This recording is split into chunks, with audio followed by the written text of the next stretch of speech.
కూటమి ప్రభుత్వం అధికారంలోకి వచ్చి 2 సంవత్సరాలు పూర్తవుతున్న సందర్భాన్ని పురస్కరించుకొని వైఎస్ఆర్ కాంగ్రెస్ పార్టీ రాష్ట్ర వ్యాపితంగా ఒక పిలుపునిచ్చింది.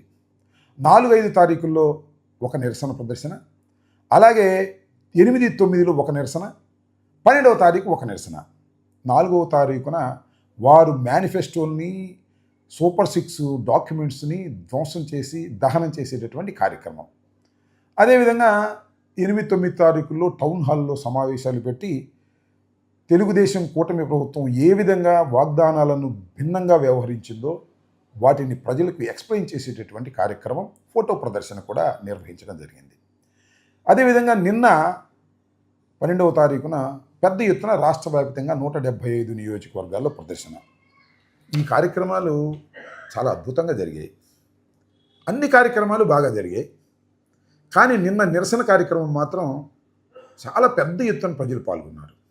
వైఎస్ఆర్సీపీ శ్రేణులకి పెద్ద కాన్ఫరెన్స్ బిల్డప్ చేసేటటువంటి కార్యక్రమం జరిగింది. ఒక మాటలో చెప్పాలంటే రాబోయేది మళ్ళా జగన్మోహన్ రెడ్డి గారి ప్రభుత్వమే అనేటువంటి కాన్ఫిడెన్స్ వైఎస్ఆర్ కాంగ్రెస్ పార్టీ శ్రేణుల్లోనూ, న్యూట్రల్ పబ్లిక్లోనూ కలిగేటటువంటి విధంగా నిన్న నిరసన ప్రదర్శనలు జరిగాయని చెప్పడంలో ఆశ్చర్యపడవలసినటువంటి అవసరం లేదు.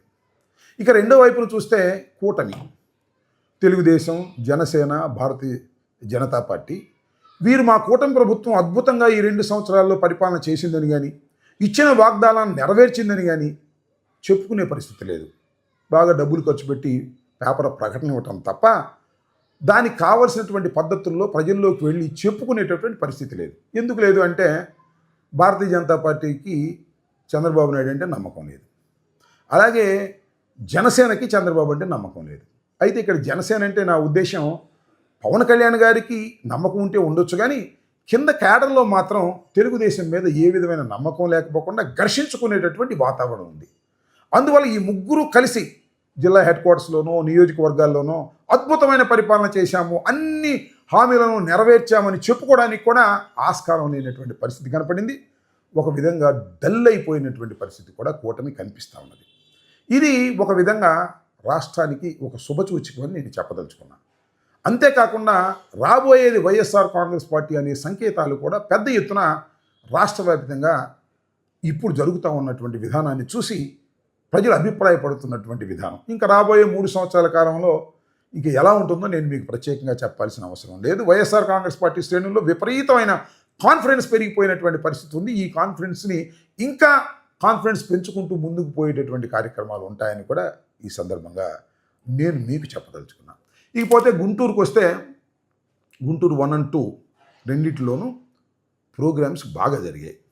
ఎంత బాగా జరిగాయంటే వైఎస్ఆర్ కాంగ్రెస్ పార్టీ ఓటమి పాలై కూటమి ప్రభుత్వం అధికారంలోకి వచ్చిన తర్వాత ఇంత పెద్ద ఎత్తున జరిగినటువంటి కార్యక్రమాలు ఈ 3 అని చెప్పాలి. 4వ తారీఖు, 9వ తారీఖు, 12వ తారీఖు చాలా పెద్ద ఎత్తున కొత్త క్యాడర్ వచ్చి కలుస్తున్నారు. నిజం చెప్పాలంటే గుంటూరు 2 సుమారుగా 51,000 ఓట్లతో ఓడిపోయినటువంటి నియోజకవర్గం. కానీ ఇవాళ అలా లేదు, పెద్ద జోష్గా ముందుకు సాగుతూ ఉంది. ఇది గుంటూరు వెస్ట్ నియోజకవర్గానికి ఒక శుభసూచకమని ఈ సందర్భంగా చెప్పదలుచుకున్నాను. అయితే ఇక్కడ ఒక విషయాన్ని చెప్పాలి. ఎప్పుడు ఏ కార్యక్రమం జరిగినా అంబటి రాంబాబు గారు పోలీసుల మీదకు దూసుకెళ్ళాడు, అంబటి రాంబాబు గారు పోలీసులు ఘర్షణ పడ్డాడు అనేటువంటి వార్తలు వస్తున్నాయి. అది నాకు కూడా తెలుసు. నేను ఎక్కడ హద్దు మీరి ప్రవర్తించలేదు అనేది కూడా ఈ సందర్భంగా నేను చెప్పదలుచుకున్నాను. కాకపోతే వారికి మీడియా ఉంది కాబట్టి నేనేదో హద్దు మీరుతున్నానని, నేనేదో మాట్లాడుతున్నానని, నేను అగ్రెసివ్గా ఉన్నానని మాటలు మాట్లాడుతున్నారు, అభిప్రాయం కలగటానికి ప్రయత్నం చేస్తున్నారు. నేను అడుగుతా ఉన్న పోలీసులు నిష్పక్షపాతంగా వ్యవహరిస్తే ఇలాంటి ప్రాబ్లమ్స్ ఏమి ఉండవు. ఇవాళ డిఎస్సి అనే దాన్ని ఒక బొమ్మను తయారు చేసి ఆ బొమ్మను దగ్ధం చేయమని వైఎస్ఆర్ కాంగ్రెస్ పార్టీ రాష్ట్ర వ్యాప్తంగా పిలుపునిచ్చింది. అన్ని చోట్ల తగలేశారు.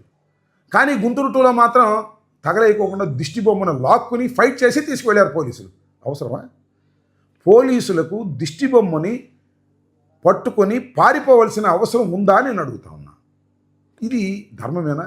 ఇక్కడ ఇంకొక విషయాన్ని కూడా చెప్పాలి. 4వ తారీఖున గుజ్జనగూడలో మేము ఒక కార్యక్రమం పెడితే తెలుగుదేశం శ్రేణులు కూడా మాతో పాటు పోటీగా ఒక కార్యక్రమం పెట్టి జగన్మోహన్ రెడ్డి గారి దిష్టి బొమ్మను తగలేశారు. తగలేసిన రోజున పోలీసులు పక్కనే ఉన్నారు. తగలేయటానికి వాళ్లే కారణంలా కనిపించారు, కాపలా కాశారు. జగన్మోహన్ రెడ్డి గారి దిష్టి బొమ్మనైతే తగలేయచ్చు, కానీ డిఎస్సి దిష్టిబొమ్మను తగలేయడానికి వీలేదని చెప్పడానికి మీకు మనసు ఎలా వస్తుంది? నైతికంగా అది కరెక్ట్ ఎలా అవుతుంది? ఆలోచించుకోండి.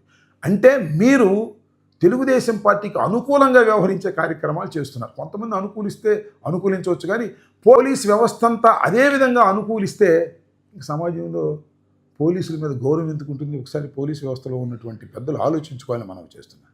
మా ఇంటి మీద దాడి చేస్తే దగ్గరుండి దాడికి సహకరిస్తారు, దాడి చేసిన వారిని అరెస్ట్ చేయరు. జగన్మోహన్ రెడ్డి గారి దిష్టి బొమ్మను తగలేస్తుంటే సోద్యం చూసినట్టు చూస్తారు.